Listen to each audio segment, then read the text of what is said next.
Hockey के द्रोणाचार्य और इस रेगिस्तान के दौरों में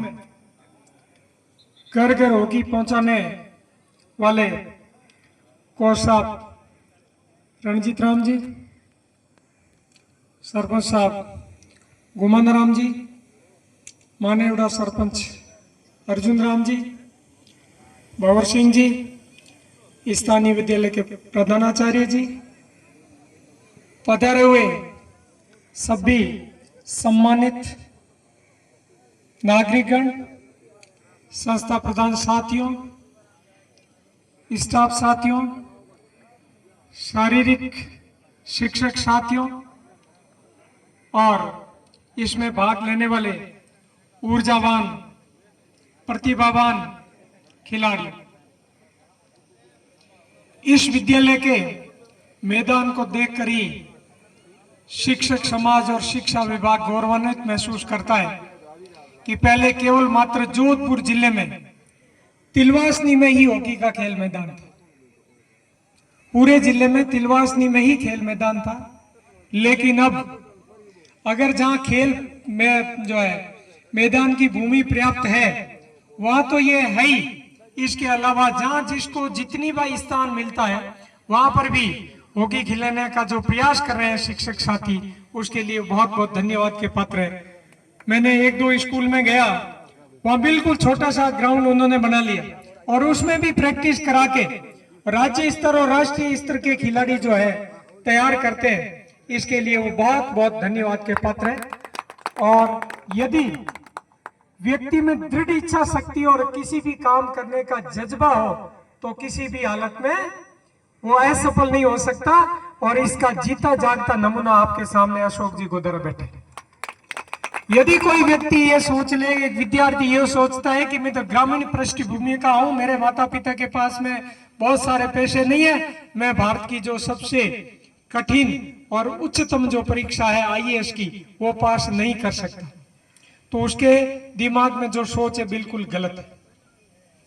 क्योंकि प्रतिभा कभी धन नहीं देखती और जनरली ये होता है कि लक्ष्मी और सरस्वती का वास एक जगह दुर्लभ ही होता है, बहुत कम होता है। इसीलिए आप ये ठान ले जिसके पास पैसे नहीं है, इसका मतलब सरस्वती तो हर हालत में उनके पास है ही।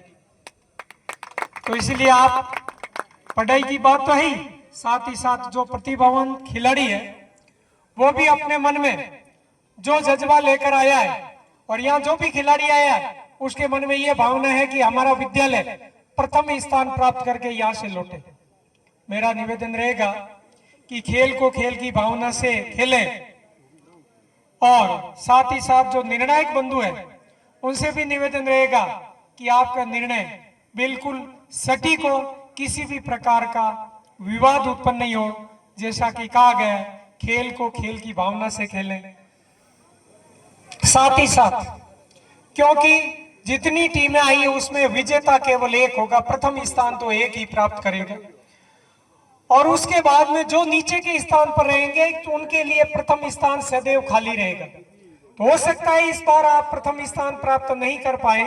लेकिन निश्चित रूप से यदि दृढ़ संकल्प लेकर लौटेंगे और अगली बार कड़ी मेहनत करेंगे तो निश्चित रूप से अगली बार जो है आप उस प्रथम स्थान को भरेंगे। क्योंकि जो प्रथम स्थान है पर आ गया है उसके लिए तो नीचे ही जगह, ऊपर की जगह नहीं है, वही है अंतिम पड़ाव है। लेकिन जो नीचे है उसके लिए आगे बढ़ने के लिए बहुत सारे प्रथम स्थान तक, जो अगर 8वें स्थान है पर आया है उसके लिए 7 स्थान और रिक्त पड़े, तो अगली बार और कठिन परिश्रम करें। साथ ही साथ इतनी बड़ी संख्या में ग्रामीण इस धूप में और लंबे समय से यहाँ विराजमान है, इसके लिए शिक्षा विभाग आपका बहुत बहुत आभारी है, आपका धन्यवाद ज्ञापित करता है कि आप यहाँ मौजूद रह करके इन होनहार खिलाड़ियों का जो हौसला बढ़ा रहे हैं, इसके लिए आपका तहे दिल से धन्यवाद। जय हिंद, जय भारत।